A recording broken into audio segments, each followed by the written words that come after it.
I den her video, der vil jeg vise, hvordan man strikker det vævestrikmønster, der hedder perlegrus, når man strikker frem og tilbage. Perlegrus er et super simpelt vævestrikmønster, men har en mega flot effekt. Når jeg skal strikke perlegrus frem og tilbage, så slår jeg et ulige antal masker op på pinden. Og når jeg slår masker op, så lægger jeg dem sådan lidt tæt på pinden. Så det vil altså sige, når jeg sætter en ny maske på pinden her, så strammer jeg den til sådan lidt tæt på den forrige maske. Så slår jeg lige en til op, så jeg fortsat har et ulige antal. Sådan der.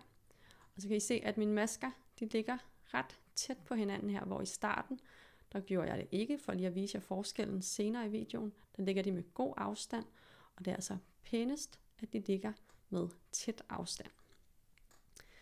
Så vender jeg rundt til vrangsiden og strikker min første pind. Og på vrangsiden, der skal vi løfte en maske af med garnet bag arbejdet og strikke en vrang. Så den første maske her, den løfter jeg bare af, går ind i den fra højre mod venstre og løfter den af, og jeg har mit garn bag arbejdet her. Så strikker jeg en vrang og løfter en maske løst af med garnet bag arbejdet. Strikker en vrang, løfter en maske af og strikker en vrang. Og sådan fortsætter jeg pinden ud her. Og den sidste maske på min pind, den løfter jeg også bare løst af med garnet bag arbejdet. Så vender jeg rundt til retsiden, og på retsiden, der skal vi løfte en maske løst af med garnet foran arbejdet og strikke en ret. Så den første maske, den strikker jeg ret. Og hvis jeg kan få fat i den, sådan der.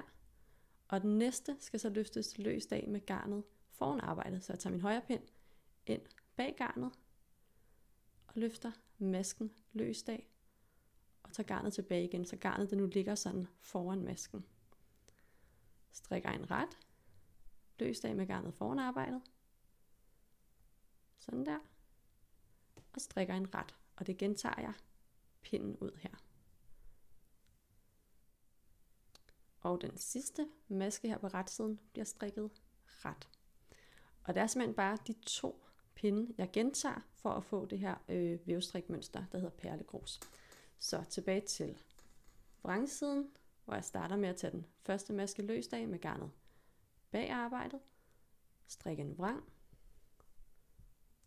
løst af med garnet bag arbejdet, strikke en, og tilbage på retsiden her, hvor at jeg starter med en ret og løfter en maske løst af med garnet foran arbejdet.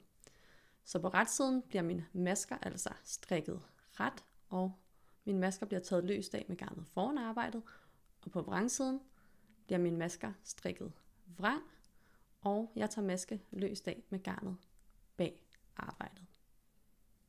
Nu har jeg lige strikket et par pinde mere, og hvis vi så lige skal prøve at kigge på opslaget en gang, så kan I se, at herhenne, hvor mine masker er slået op tæt på hinanden, der ligger opslaget rigtig pænt i forhold til det her tætte vævestrikmønster, hvor herhenne, hvor jeg havde god afstand på, som jeg normalt ville have, hvis jeg slog masker op, der ser det altså sådan lidt stort og løst ud, det her opslag. Så det er bare lige for at vise, at man med fordel kan slå sine masker op lidt tæt, når man skal strikke det her vævestrikmønster.